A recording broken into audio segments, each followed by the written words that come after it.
a nossa vida, eu posso dizer que você já é um vitorioso em Cristo Jesus. Querido, abre junto comigo lá no livro de Gênesis, capítulo 50, verso 16. Eu quero trazer uma palavra ao teu coração nessa noite, falando sobre as promessas de Deus sobre a nossa vida. E esse mês nós estamos falando um pouco nas células sobre profetizar, sobre ter uma vida profética. Passamos algumas lições falando sobre isso, mas pela última lição, nós recebemos esta palavra no nosso coração.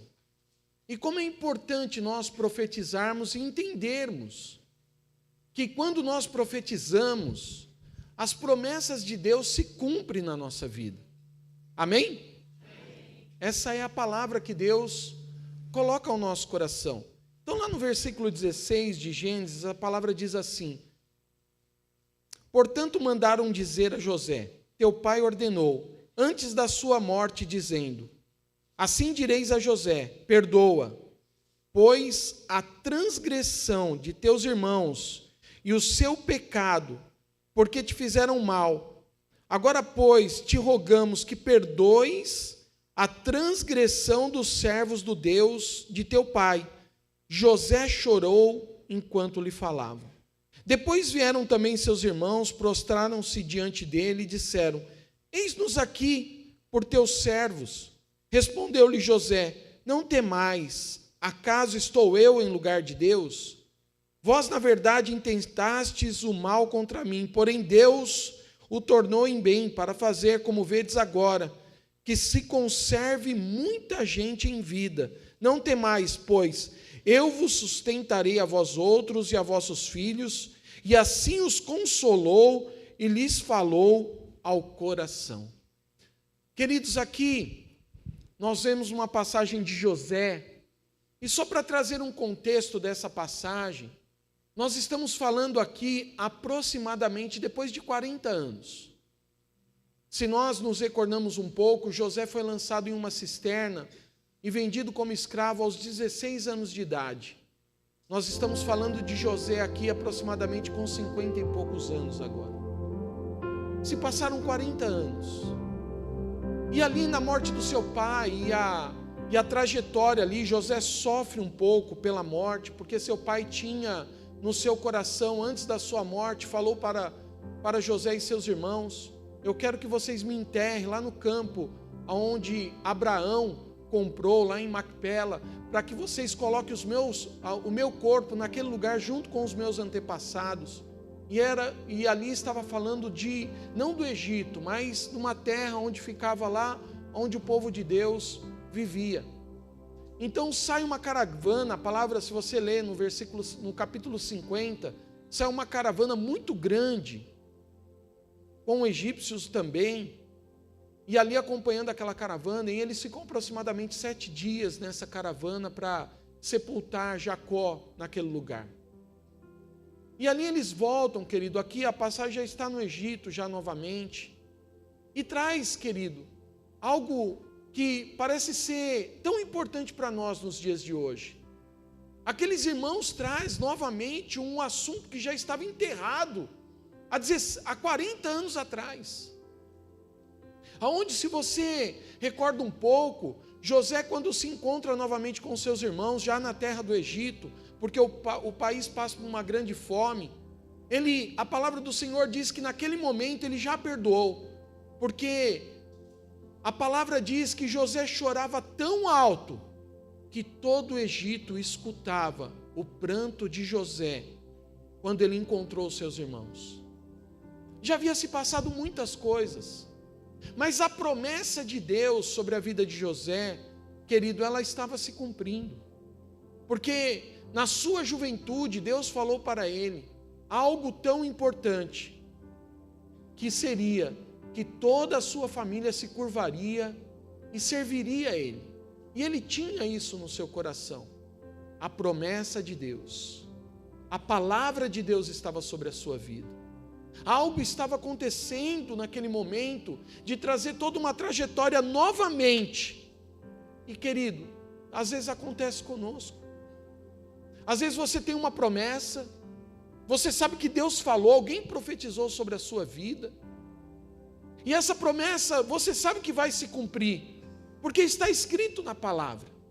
E a palavra de Deus diz que tem mais de 8.000 promessas, além daquelas que nós imaginamos. Deus está ali colocando, declarando, afirmando sobre a nossa vida, essa promessa já é nossa.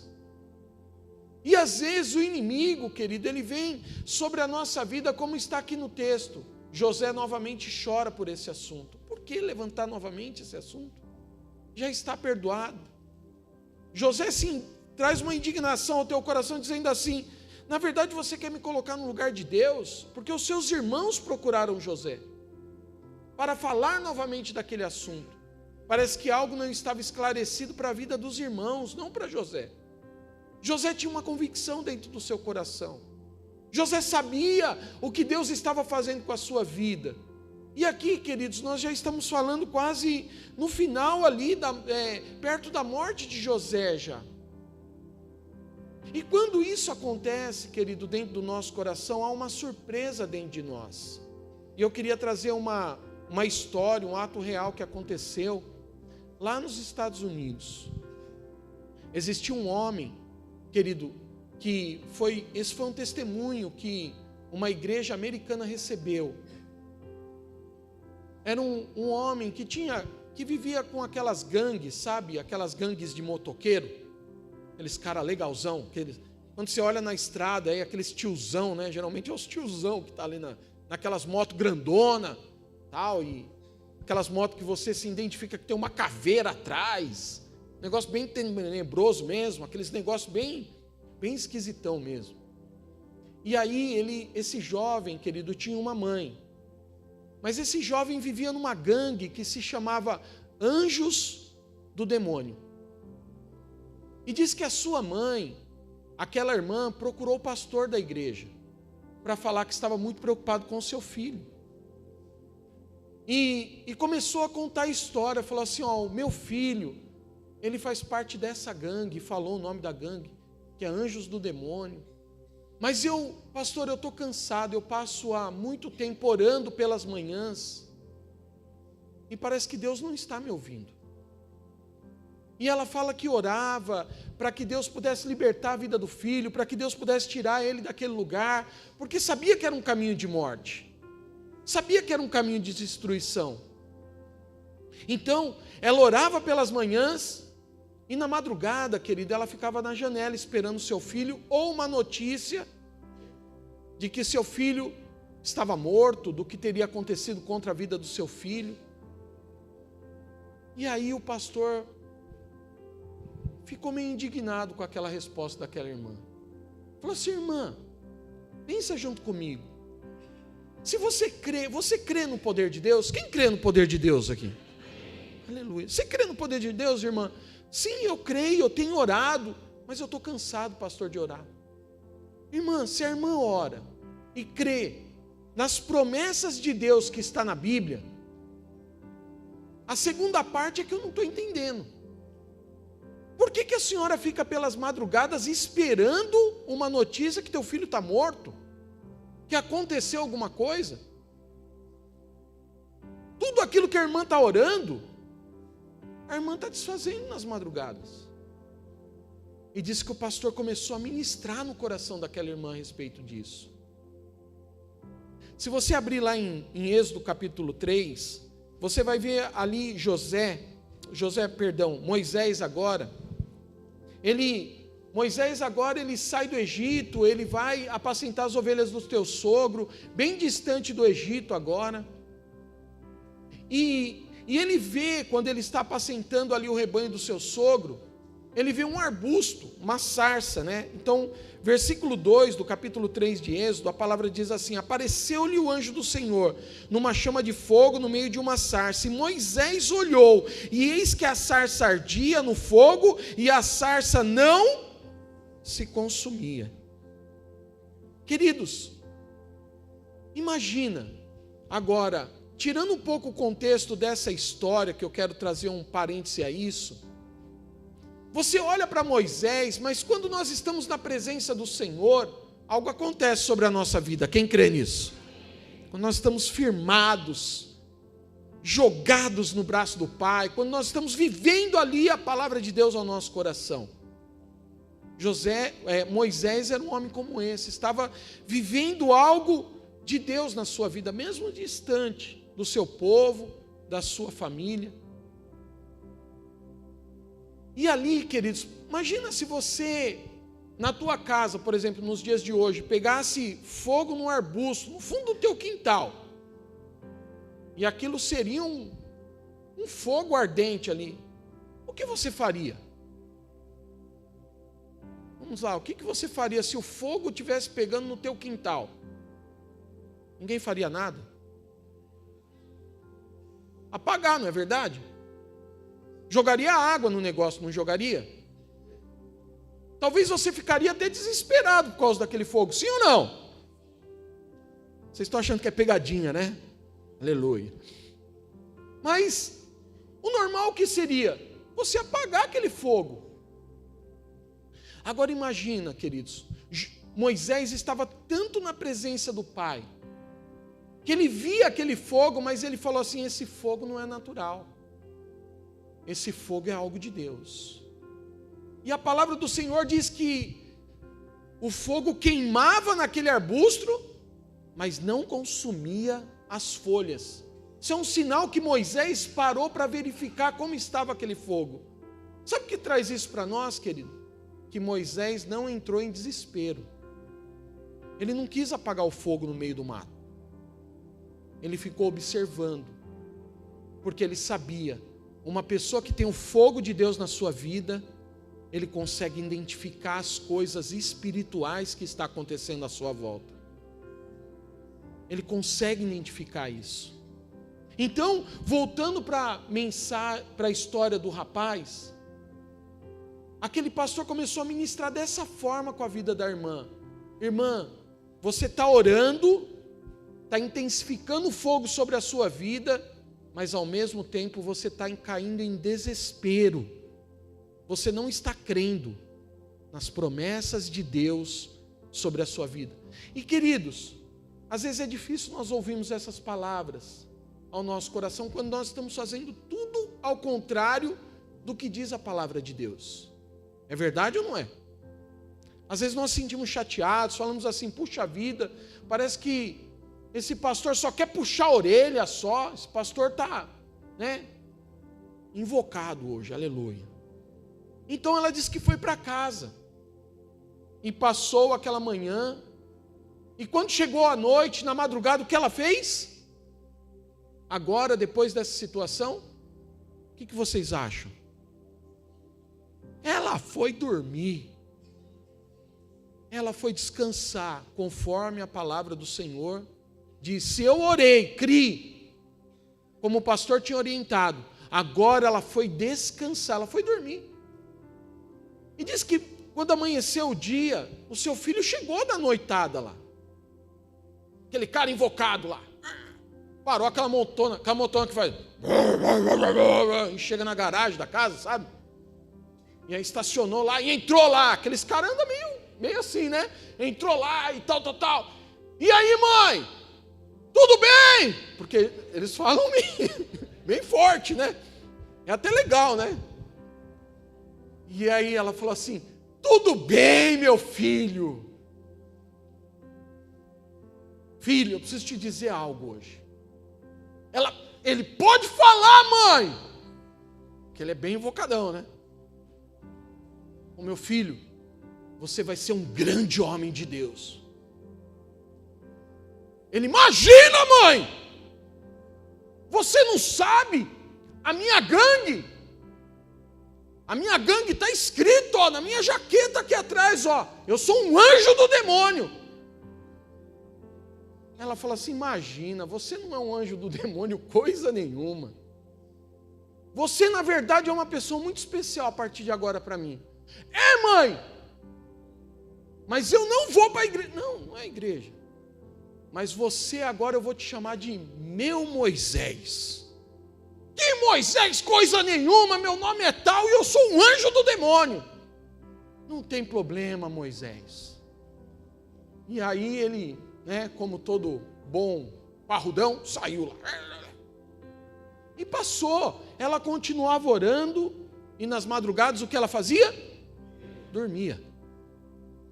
Ela descansava no Senhor. Mas uma das madrugadas, esse filho dela desesperado liga. Talvez você não conheça isso, mas antigamente existia orelhão. Lembra disso? Alguém lembra, né? Só que lá nos Estados Unidos, lá era uma cabine telefônica, né? Tentaram fazer no Brasil, mas não deu certo, os caras quebraram a cabine. Então, ficou só o orelhão mesmo. Mas lá nos Estados Unidos, que ele entrou numa cabine telefônica. E talvez você também não saiba o que é isso. Quando você não tinha ficha, você ligava a cobrar. Ninguém lembra disso, né? Telefone público, ligar a cobrar, tal. Então, você ligava a cobrar. E disse que naquela madrugada ele ligou a cobrar para sua mãe. E falou assim, ô mãe! Ela fala, meu Moisés. Mãe, tem uma gangue rival querendo me matar. Mas mãe, eu estou com medo de ir para o inferno. Porque a sua mãe sempre orava e deixava palavras de salvação sobre a vida do seu filho. Eu estou com medo, mãe. O que eu faço? Ela, meu filho, é simples. Você vai ter que fazer uma oração comigo. Qual que é a oração, mãe? Eu vou fazer agora. Tudo bem, então repita após mim. Aí fez a oração de entregando a sua vida ao Senhor. E disse que ele orou pelo telefone. Meu Moisés, fecha os olhos aí, vamos orar. E aí fez a oração. Ele entregou a vida a Jesus. E aí ele falou assim, mãe, o que eu faço agora? Vem para casa, Moisés. Pode vir para casa. Ninguém vai fazer nada contra a tua vida. E disse que depois daquela noite, daquela entrega, ele deixou a gangue, ele deixou a vida que ele vivia antes, de roubo, de assassinato, de tantas outras coisas cruéis, e ele se tornou um pastor de jovens na sua cidade, na igreja local que a sua mãe servia. E ele influenciou muitos jovens para Jesus, porque a glória do Senhor estava sobre aquela oração. Queridos, quando nós aproximamos a nossa vida de Deus, e é isso que eu acho que José tinha no seu coração. Quando a glória do Senhor vem sobre a nossa vida, se você abrir em Efésios capítulo 4, versículo de número 12, pode colocar na linguagem de hoje. Olha o que nos diz, versículo 12: com o fim de preparar os santos para a obra do ministério, para que o corpo de Cristo seja edificado. Versículo 13 agora, olha o que ele diz: até que todos alcancemos a unidade da fé e o conhecimento do Filho de Deus, e chegamos a, diga bem forte, maturidade, atingindo a medida da plenitude de Cristo. Queridos, aquela irmã e o que José tinha no seu coração aqui é o que Paulo está explicando para nós. Se você serve a um Deus vivo, a um Deus verdadeiro, as promessas de Deus, ela já está escrita ao teu favor. Você tem que crer. Você tem que acreditar no sobrenatural do Senhor. Você tem que caminhar com fé. Essa maturidade, ela tem que estar dentro do teu coração, porque o conhecimento, quando nós levamos e atingimos a medida, na plenitude de Cristo, nós estamos caminhando diante de Deus. E se nós estamos orando, e ao mesmo tempo murmurando, ou nos desesperando diante das situações, das amarras, Romanos 12, 2 diz, se puder projetar, algo tão importante para nós, que nós temos que transformar a nossa vida, nós temos que moldar a nossa mente. Olha o que diz: não se amoldem ao padrão deste mundo, mas transforme-se pela renovação da sua mente, para que sejam capazes de experimentar e comprovar a boa, agradável e perfeita vontade de Deus. Diga glória a Deus. Não se conformar com este século, não se conformar com as coisas deste mundo, mas transformar a sua vida através do poder da palavra. E quando nós transformamos a nossa vida, quando nós enchemos a nossa vida da plenitude de Cristo, quando nós nos achegamos diante de uma maturidade, nós começamos a entender as promessas de Deus sobre a nossa vida. Nós começamos a visualizar aquela promessa, mas a nossa vida não tem mais uma dúvida. E o que desfaz, querido, tudo aquilo que o Senhor constrói dentro do nosso coração, se chama incredulidade, se chama se conformar com esse mundo, se chama se acomodar das situações deste mundo. E a nossa vida não fica preparada para receber as bênçãos que o Senhor já tem preparado para nós, aquilo que nós nem pensamos, nem imaginamos, mas Deus está ali pronto para abençoar a sua igreja. Eu declaro sobre a sua vida nessa noite: você é uma igreja abençoada, uma igreja próspera, uma igreja cheia das promessas de Deus, e você conquistará pelo poder do nome do Senhor. Você vai alcançar porque a tua vida está preparada, porque o teu coração está preparado para viver essa boa. Essa é algo que Deus coloca sobre a nossa vida, essa maneira poderosa de nós vivermos a palavra de Deus, a boa, perfeita vontade de Deus sobre a nossa vida, sobre o nosso coração. Queridos, se você vive desanimado, se você vive entristecido, você não está vivendo a palavra de Deus. E é duro para nós dizermos isso, mas você é um religioso. Você é um religioso só. Mas quando você vive com o fogo do Senhor, por isso que Moisés tinha algo no seu coração que ardia. Ele não se desesperou no meio da sarça, mas ele entendeu o que Deus tinha para a sua vida. Você precisa entender o que Deus tem para a tua vida. E isso, querido, ninguém mais pode passar a não ser você. Imagina se José desiste, ou naquele momento ele seja cruel e mata todos os seus irmãos. Ele falou assim: vocês estão querendo o quê? Que eu me coloque no lugar de Deus? E aqui, querido, essa expressão é o que muitas vezes nós precisamos repreender da nossa vida. Deus precisa fazer a obra como fez na vida daquela irmã. Deixa Ele fazer. Enquanto você fica sendo Deus, Deus não vai ocupar o lugar dele. Nós temos que sair daquele lugar. Deixa Deus ser Deus. Nós só precisamos crer. Nós só precisamos viver as promessas de Deus. Nós só precisamos alcançar aquilo que nós podemos, que é a palavra de Deus sobre a nossa vida. Porque decisões, querido, é algo tão importante. Eu vou falar que nós temos mais de centenas e centenas de decisões só num dia. Você tomou uma decisão para vir na igreja hoje? Tomou, porque você não falou para o teu espírito: corpo, vai para a igreja, eu vou ficar aqui em casa hoje. Foi assim? Não. Você tomou a decisão. Você não tomou a decisão de fazer a sua higiene pessoal nessa manhã?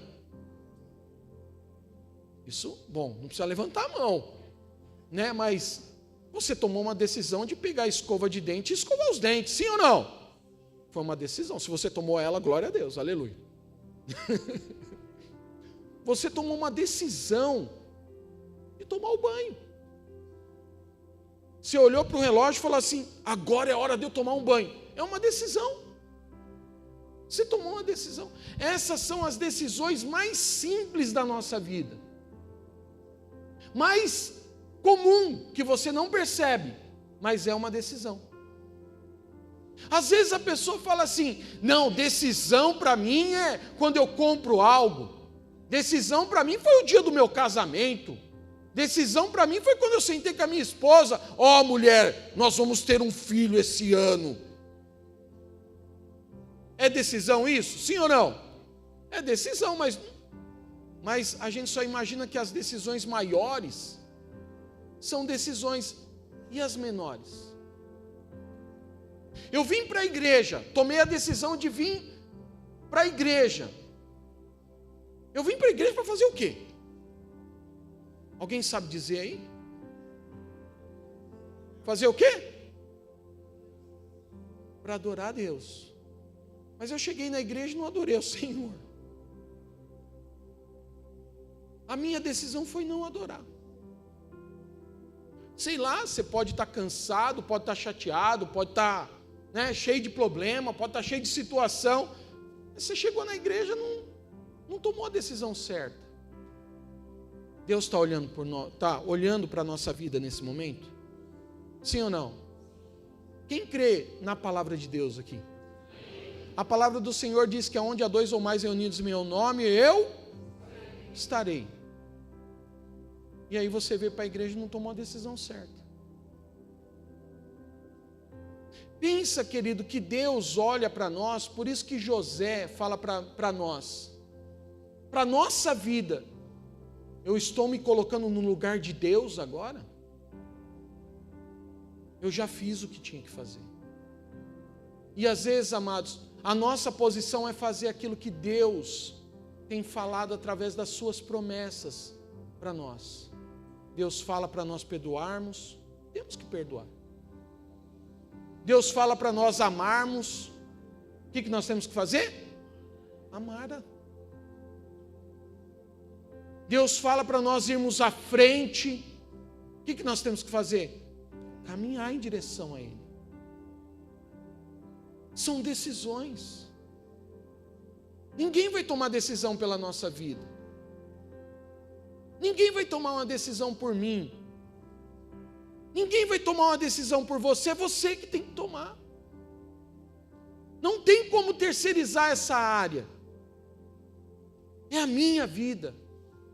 É a minha vida com Deus.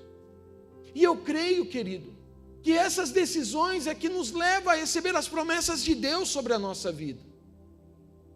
São decisões muito importantes da nossa vida, aonde a palavra do Senhor, ela tem que ser viva, ela tem que ser eficaz. Mas Paulo fala que a letra, querido, ela pode até nos matar, mas o que vivifica a nossa vida é o Espírito Santo de Deus, que enche a nossa vida. Não é eu conheço, querido, você pode falar várias vezes eu conheço a palavra, não tem problema, mas isso não vai te salvar. O que salva é o que você crê. Eu creio que eu sou salvo. Explica para mim, então.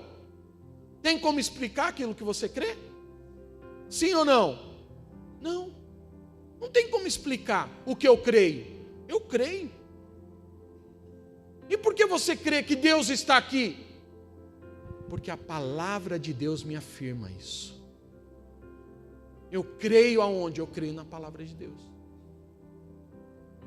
Eu sou transformado nesse mundo, Romanos 12:2, para não acreditar nas coisas deste mundo, mas que a minha mente seja verdadeiramente transformada para as coisas de Deus na minha vida. Buscar a presença de Deus, me jogar. Então, nós vemos no culto, querido, a gente gesticula, a gente faz parte do ministério de dança, do louvor, da mímica, nós fazemos parte de tudo que diz coisa. E eu não estou preocupado se os irmãos estão olhando, estão se escandalizando. Uma vez eu estava, querido, no acampamento, e aquele fogo caindo, a presença de Deus enchendo aquele lugar. Queridos, nós temos várias formas de receber a presença do Senhor. Você tem que aproveitar isso diante de Deus. Nem tudo vai ser normal. Um vai dar cambalhota, o outro vai se jogar no chão, um vai sair dançando, como aconteceu lá. Eu sou daqueles mais recatados. Eu fico no meu cantinho, quietinho, paradinho. Mas não é porque Deus não está falando. Deus está falando ao meu coração. Porque eu estou preocupado com a presença do Senhor sobre a minha vida. Você está preocupado com a presença do Senhor na sua vida? Você vem para um culto, querido, para entender que as promessas de Deus, a nossa vida tem que buscar a presença do Senhor. E é o nosso coração, não importa se você está calado, quieto, paralisado, ali anestesiado, mas se você estiver preocupado com tantos outros afazeres, o fogo está caindo. A presença de Deus está nesse lugar. E quando nós entendemos o que é a presença de Deus, nós não nos desesperamos com as coisas do mundo, porque nós descansamos no Senhor. Então nós temos que aprender, as promessas de Deus sobre a nossa vida, ela é real. Quem crê nisso? Essas promessas, elas são reais sobre a nossa vida. Ela não acabou. Pode ser que em algum percurso da nossa vida, quem errou não foi Deus, porque às vezes nós estamos no lugar de Deus, colocando palavras, situações, mas nós precisamos nos colocar na posição de servo e colocar a nossa vida diante do altar e receber a presença do Senhor sobre a nossa vida. Queria que você ficasse de pé, querido. Aleluia. Queria que você desse a mão para o irmão que está do teu lado aí.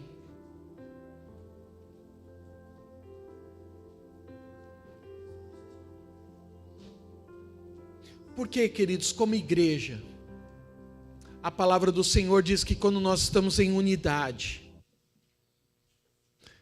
algo acontece diferente sobre as nossas vidas. Deus tem algo novo para nós. E querido, se você não tem força, o irmão do teu lado está tendo força. Ele está tendo força para liberar essa palavra ao teu coração. Ele não está, às vezes, falando, mas eu creio que o poder na unidade nessa noite, nesse ambiente de fé que nós estamos, comece a pensar nas promessas de Deus sobre a sua vida. Comece a pensar sobre as promessas de Deus, que Deus tem colocado ao teu coração, aquelas que estão ali paralisadas, que talvez a